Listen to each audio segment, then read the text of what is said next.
Where corn doesn't grow is typically where sorghum will fill in as a summer feed grain crop. Grain sorghum is primarily used for animal feed, but Bill Rooney with the Department of Soil and Crop Sciences at Texas A&M says we're just getting started with its potential, and it can be easier and cheaper to grow in some environments than corn. It still maintains that niche in these areas where it's just risky to grow corn. Areas that have annual rainfalls less than 25 inches start to be the areas where sorghum starts to predominate over corn. In other words, in a lot of Texas, almost half by area. The pest and drought-resistant crop could prove useful in the future beyond just feeding animals.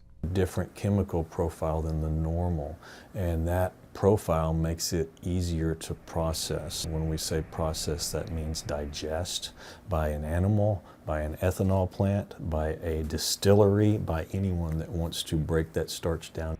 So, from alcohol to gluten-free food, the possibilities could be endless. But the fuel potential is growing as well. Interest in bioenergy is very much tied to energy prices and demand and even more recently national security, and even more recently it's getting more and more strong push is climate change. So can you make a carbon molecule from biomass or biomass crops or trees that is more like gasoline, okay, that you could put in your car and recoup that energy value. And in a harsh Texas landscape that is already the #2 producer of sorghum in the nation, we may just be getting started. That's a look at Central Texas agriculture from the ground up.